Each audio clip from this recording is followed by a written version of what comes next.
Hey y'all, and welcome to the Perspective Podcast. I'm your host Chandler Hoagland, and today we have Aaron. Welcome, Aaron. Thanks.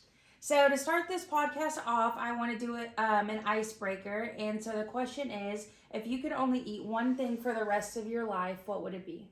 I think if I could eat one thing for the rest of my life, it would probably be a McDonald's McDouble. Mm-hmm. Very good. It's good option. No onions. No onions for me either. Yeah. But it is budget friendly, so we do love that. So yeah, good pick. Today on the Perspective Podcast, we are going to be diving into can you be successful without going to college? So, Aaron, tell us a little bit about your educational background. So my educational background is pretty limited. I obviously graduated high school, and then began my studies at a small regional university in Oklahoma. I only made it about 2 semesters before I figured out that it was not for me, and ended up leaving. So I come from a family though of college graduates. Both my parents have bachelor's degrees. My sister has a master's degree. My grandparents were college educated. All my aunts and uncles are master's degrees or doctorates. So I'm really kind of a first generation non-college graduate in a sense. Mm-hmm. So a little bit of an interesting perspective. Yeah, for sure. For sure. So, do you think the assumption was that you were going to go to college and graduate? Oh yeah, I definitely think that I was on that path. I was, you know, I did well in school. I never struggled in school. I read above my grade level, performed math and science beyond my grade level, was on the academic team, was on the debate team. I was a shoe-in for a college degree, but Yeah. in the end, it just didn't work out for me. It wasn't something that ended up coming to fruition for several reasons. Mm-hmm. So, when you were taking courses, what were you studying? So I think I started out as a communications manager, and I switched to business.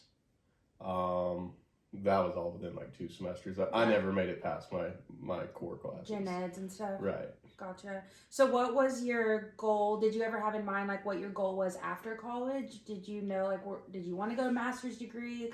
Did you have a plan going into college of what that looked like?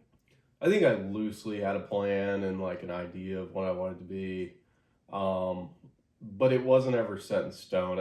I wanted to go to law school and be a lawyer, and that mainly stemmed from my experience with the debate team. A huge portion of kids graduating out of debate programs end up in law school, and I think that I kind of just fell into that track and like thought it was something that I wanted, and ended up it was not something I wanted bad enough to put in the work to do that for. Yeah, you are in it for the long haul for law, it seems like. So when you decided that college wasn't for you, what did that look like? What was it like telling your family? And what brought you to that position or to that answer?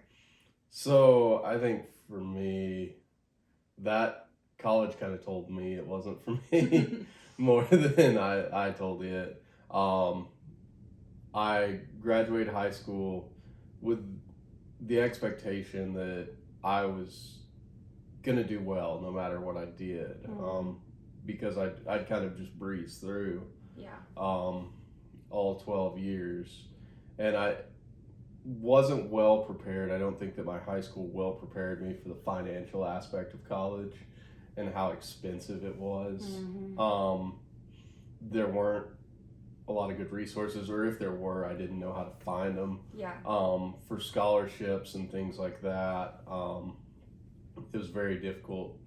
So I ended up graduating high school without any scholarships of any significant dollar amount. I got a few $500,000 scholarships, which were fantastic for paying for books and stuff. Right. But what that in turn did was I'd always had this assumption that I was going to go to a state school, and I just didn't have the money to go to a state school.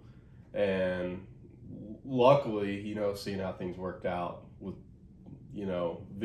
past vision now, I'm glad that I did not take on the loans to go to a state school for the short amount of time I was there. It was just, how do I say this? So you just felt like the loans weren't worth the time? No, I felt like the loans just were not ever going to pay off, which they probably would have if I would have stuck with it. But anyways, I decided to go to Southeastern, which is a small regional university in Oklahoma, which was a much lower cost. I was able to live with my parents. Yeah, that helps. And keep my job that I'd had in high school and start working more hours. So it really worked out like financially for me to go to Southeastern, but I think mentally and emotionally that really kind of stunted me. Because all of my friends that I graduated with, not all of them, but a big majority of my friends left. Right. And I felt like a guy who had just got stuck back at home. And at the time, I felt like that was totally out of my control. I hadn't done anything to deserve that. Like, I had a really negative outlook on it. Yeah. And that led to some really bad habits. I didn't take school seriously because I didn't, value what I was getting at Southeastern. I wouldn't show up for classes repeatedly. And ended up falling in with a crowd that was just really like heavy on extracurricular activities outside of school. Yeah. So yeah. In the end, it just, all those things amounted to me having a severely low GPA after my first semester and being put on academic probation. I went into my second semester and didn't change a single thing, and by the end of that second semester, I dropped out just based on my low GPA. Right. So school just became less and less of a priority, and like the Right. lower your GPA went or the further you got from your assignments, it was just like easier to give up as you went kind of thing. Right. I dug myself into a hole and just kept digging until I couldn't get out. So what was your dream school like going out of college? Where did you want to go, or where did you think you were going to go before the financial aspect came into play? I think it was my dream school was to go to OU, the University of Oklahoma. Both my parents had graduated from the Health Science Center there. My grandfather had graduated pharmacy school there. Had various aunts and uncles who had spent time there as well. So I was really kind of a, what do you call it, a heritage or right. Like a legacy. Like a legacy student there. So, that was kind of always just my assumption was, well, my family trips and falls on their ass at OU, but that's just not the case. Yeah. So, I gotcha.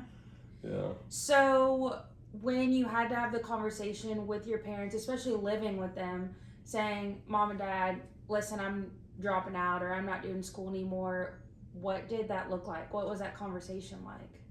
Yeah, I actually didn't even bring it up. I actually kind of got caught in it. Southeastern sent me a letter saying that my grades had slipped so low, I no longer qualified for the financial aid that I was receiving. And my mom actually opened that letter and found it. So it was not good because I think that I had hidden a lot of that from them. They knew that I wasn't doing well, but they didn't know that I was in that bad a shape. Yeah. Right? So. I gotcha. Did you feel like you were a disappointment to them or to just society in general for flunking out of college, or like what did you feel during that time? Oh yeah, I definitely felt a lot of that. Comparing myself to others, comparing myself to what my expectations were, to what everybody else's expectations for me were. Being a really successful kid and just kind of turning into a degenerate was just not something that I think anybody expected or I expected out of myself. And like, I really, really struggled with that at the time. Was it hard to like stop yourself from comparing yourself to your peers or your friends, people you graduated with that did go off to college? I mean, social media is such a large thing in our lives right now, and even back when we graduated high school, and And so you can see what all your friends are doing in college, and now you're not doing that anymore. What did that feel like? Oh yeah, that was rough. Seeing a lot of my friends, living the life that I thought I was going to. Yeah. That's really tough, and just every day you're getting force fed that. Mm-hmm. Just mentally hard more than anything. Yeah, I definitely felt like an outcast and a black sheep as they grew closer with their college friends. Fraternities, yeah. Sororities, various, organizations that they had joined, we grew further apart, which is the natural progression of things as you graduate high school. I see that now, but at the time that was really hard to swallow. Right. Well, you'd been hanging around these people so closely for 4+ years, and that's just high school. I mean, if you grew up with them through elementary school, you were always just running mates with them, and then all of a sudden now you're starting to go apart a little, and I think that can definitely take a toll on you. And as you grow up, and like you said, people grow apart, it's sometimes just really hard to come to that realization and be comfortable with that. So I totally understand. So what did you do to overcome like those negative mental feelings or the stigma of being a college dropout? So I kind of wallowed in that for a while, probably about 6 months. Luckily, it didn't drag on much longer than that. But I think I had a hard conversation with my parents whenever they kind of saw, this isn't going anywhere good. Mm-hmm. And I ended up revisiting something that I talked about in high school. Was I had taken the ASVAB in high school and done really well on it and been recruited heavily by the Navy. So I was like, man, that seems like a good way out of here. And that was a main driving factor, was I just needed to get out of there physically from that place. You're talking about your town? Right, my hometown, Durant. Yeah, I needed to leave for a little bit and just get away from all the negative things that were dragging me down. Yeah. And really just refocus and clear my head. So at this point, due to my lifestyle, Mm-hmm. I had gained significant weight since high school. So I show up to this Navy recruiter and he tells me, dude, like, yeah, your ASVAB scores are great, but you're way too big to join. He said, and he told me that I needed to lose, I think, 70 pounds at the time. Mm-hmm. And I ended up talking to an Air Force recruiter while I was there. The offices were all in the same building. So I was talking to an Air Force recruiter. He told me the same thing. And I was like, okay, well, this is a possibility, but I have to get in shape to do that. So at that point, took me about 8 months of really hard work to lose the weight, Mm-hmm. but I made weight. I retook my ASVAB, scored really even better on it the second time. Nice, yeah. And began the process of enlisting in the military. I did end up choosing the Air Force over the Navy. The Air Force just offered me a better deal. Mm-hmm. And that's kind of the way I got out of there. And I left for boot camp just about a year to the day after I'd dropped out of college. So Nice. no, it would have been about 18 months. But regardless, Yeah. So that was just kind of your ticket out of town, ticket for a fresh start. Right. Just you were looking forward for anything new people, new experience.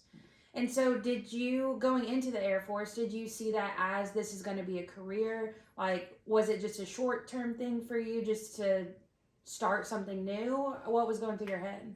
I didn't really know. I didn't have a plan then either. Yeah. So, luckily I had some good advice from some people that I knew who had been in the military formerly. And, they recommended like to take a job that would give me some skills for the outside. And that was something I really pushed for with the recruiter, was getting a job that I could use outside of the military, because I didn't know if I was going to stay 20 years. I didn't know how I'd like the military. Right. All I knew was they were going to give me a paycheck and a place to sleep that wasn't in Durant, Oklahoma. You know?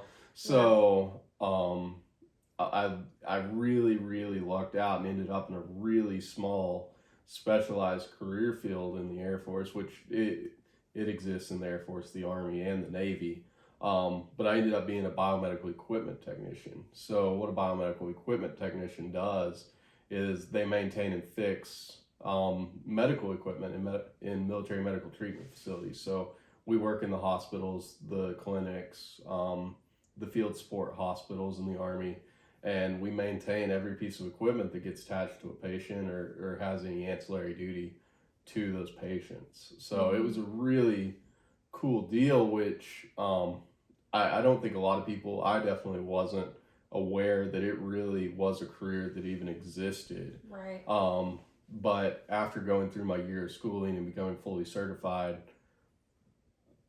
I ended up at Tinker Air Force Base doing that full time. So you just said you had to go through a year of schooling. At the time of picking that job, did you know that tech school was a year long? Because, you said school wasn't for you, right? But regardless, you were still kind of back in school in one way or another to learn this job. So was this type of school different for you this go around? Right. I think that is a very important point, is that no matter what you do outside of just a few specific trades, you're going to end up in some kind of technical education. Mm-hmm. Nobody's born just knowing how to do things that are profitable, you know? And you can run away from college and a 4-year degree, but you're probably going to end up in a classroom at some point in your life. Yeah. There's very few ways to avoid it. And I'm not saying there aren't ways to avoid it. There definitely are avenues that you can go that, you don't end up in a classroom. But for me, I did. And no, I didn't know it was going to be a year long. I had no idea whenever I joined. So yeah, I ended up in a year-long program, and luckily I did enjoy it, and I did do well at it. So I did end up making it through the year, but that was a much different situation than I was in college. Whenever you go through a military technical school, I mean, it's 8 hours a day, 5 days a week, capped by PT and other, duties that you're assigned. So life was very, very structured. Mm-hmm. I didn't have any chance to really mess up. I mean, I had my weekends, but luckily, I had gotten my head right enough at that point where I wasn't running around trying to, find myself in the same hole I'd found myself in at Southeastern. So do you feel like you kind of did the whole live and learn through that? Like, do you think your experience at Southeastern helped you have a more level head going through school the second time around in the military? Yeah, I think I knew kind of what was at stake. I don't know that I lived and learned yet. I mean, I was still really immature and still really just hard-headed. But I think that I didn't want to fail again. Yeah. That was definitely at the top of my mind is, the Air Force kind of felt like I'd really been given a second chance at life. Yeah, for sure. So I pursued that and pursued it as hard as I could. Mm-hmm. And then how long were you in the Air Force for? So I just did 4 years. And you did this job the whole time? Yes. So like I said, the first 8 weeks of my time in the Air Force was obviously boot camp. Went through basic military training at Lackland Air Force Base in San Antonio. Once I graduated there, I was moved to Fort Sam Houston, which is just across town in San Antonio. And I spent a year at Fort Sam Houston in that technical program for the biomedical equipment school. Mm-hmm. Well, once I graduated that, a year later, I moved to Tinker Air Force Base in Oklahoma City, and we spent almost 3 years there. 3 years. So back to Oklahoma. Yep. Yeah, I definitely didn't think that was going to happen. I joined the military thinking they would probably ship me somewhere different and I'd get to experience life somewhere else. But that ended up just not being the case. And I'm grateful for it. Yeah. A lot of good things happened for me while I was in Oklahoma. and I was still far enough away from home. I was still 3 hours from home, so it was a good change of scenery and pace. Yeah, for sure. You still got to grow and just learn life as an adult out there, huh? Right. So would you recommend a trade education over a college education? I don't know. I mean, I think that that's a question you have to answer for yourself. Mm. I think that a trade is a very, very viable option for a lot of people. I think that, with today's changing environment as far as money and college and careers go, I think that there's money to be made in the trades. I think that there's career paths in the trades.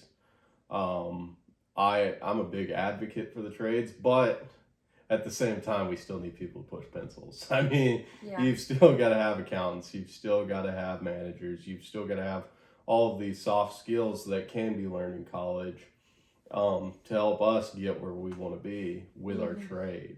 Yeah. And I think that that's something you really need to like internalize and think about, what do I want to do for the rest of my life?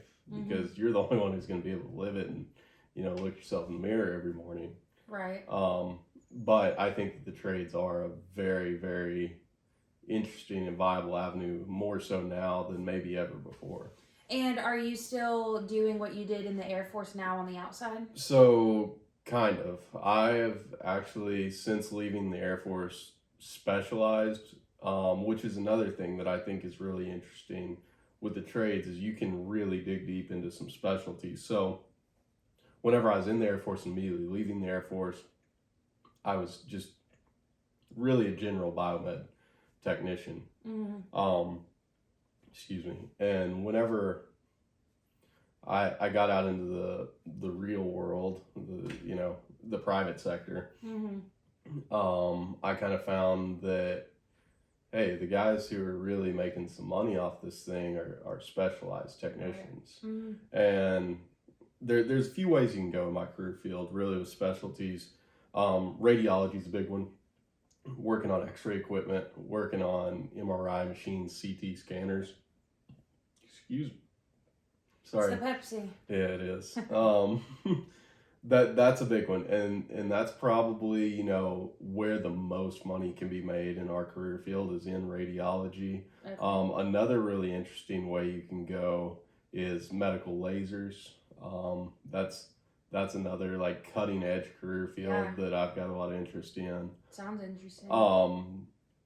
You can work on hospital beds. They're huge companies that supply every bed to every hospital, and those things break and need to be repaired. You don't think about that. Right. I feel like. Right. So that's another way you can go. There's guys who work on laboratory equipment, so centrifuges, laboratory scanners that, whenever you give a blood, stool sample, whatever, those things are put in machines that test those things. And those guys specialize in just working on that stuff. But what I ended up working on, to really go in a long circle, is I ended up working on sterilization equipment. So I work full cycle sterile processing equipment. So that includes washing decontamination units, ultrasonic cleaners, steam sterilization units, and I've recently got into vaporized hydrogen peroxide sterilization, which is a low temperature sterilization method where we sterilize scopes. So like whenever you get your colonoscopy, those scopes, we can't put them in steam. The steam will destroy them. So we have to sterilize those things at a low temperature. And we do that using hydrogen peroxide. That's crazy. So it's crazy to think, like when you're in a hospital, every time I've been in a hospital, I'm not thinking about, oh, how is this sterilized? It's just like something that's just kind of is, but everything has a job, and every piece of equipment, I'm sure someone touches there's multiple different jobs for one piece of equipment. Right. Yeah, sterilization's a huge industry. I mean, like every single instrument that goes into an operating room and comes out has to be washed and sterilized. We don't just throw those away. Yeah. So, I mean, and the way healthcare's gone over the past 100 years, I mean, infections have dropped drastically, which is an incredible thing Yeah. that sterilization does for us is keeps those infections at bay. So yeah, it's a huge industry with lots of jobs in it. I ended up being on kind of the back end of it with the maintaining of the machines, Mm-hmm. but yeah, it's something a lot of people don't think about or realize it's there, but it's Very definitely important. churning away in the basement of pretty Yeah. much any hospital you drive by. Yeah. No, that's a very important job. Um, so what would you say, knowing what you know now, what would you say to either younger you in college, fresh into college, deciding you want to go out and not do college anymore and change your mind? What would you tell him at this point, knowing what you know? Oh, I'd probably like even go back a little further and just tell myself, just don't even start. Like, Yeah. I don't see a world really where I would have made it.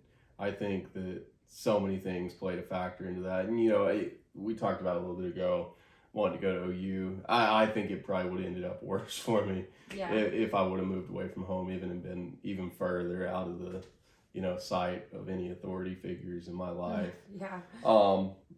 But I mean, I would also tell myself that like this is going to be a lot of hard work and a lot of sacrifice, and like you're going to hate this process for several years, but there is light at the end of the tunnel for it. So you don't feel like trade is an escape to college or an escape to hard work at all? Oh no, and I think that that's a really important thing that a lot of young people don't consider is that just because you're not going to college doesn't mean it's not going to be work. Right. You got to choose what kind of work you're going to do. I mean, there's very few people on this planet that can just choose not to work. Yeah. But you're going to have to find the type of work that suits you and your interest and your skills and abilities, and put a lot into it. Right. I agree. I think it's just going to be a grind either way. It's just kind of like pick your grind, Right. So I guess back to the original question of the whole podcast, can you be successful without going to college? Oh yeah, you can definitely be successful without going to college. Just from a personal standpoint, I think I've made a really comfortable life for myself. I'm only 27. I own a home. I drive a new truck. I live on a golf course. I own a golf cart. Like, Yeah. I mean, there's lots of things that I've been able to provide for myself through that, through a trade, Yeah. and being successful. But that all came from sacrifices that I made years ago now. Right. And I'm trying to keep progressing. This isn't the end for me. I'm not in a spot where this is where I want to be for the rest of my life. Yeah. And honestly, looking forward, I'm thinking about going back to college now. Really? Yeah, as an online student. So Yeah. I don't think that I completely escaped it. But now I think what this has given me has been just clear eyes to see, okay, this is how the world works, and like come out of my shell and come out of my bubble and realize what I like to do and what I'm good at. Yeah. And moving forward, you can't ever stop progressing. You can't stay stagnant forever. So, Absolutely. you're going to slide one way up or down. Yeah. So, I do think that there are tons of ways to be successful without going to college. I think that it is, like I said, an extremely viable option, but with the caveat that it's going to be a lot of work. It's not going to just come naturally. Money's not going to just show up in the mailbox. Like, you're going to have to go out there and get it. Yeah. Like, and really work your tail off to do it.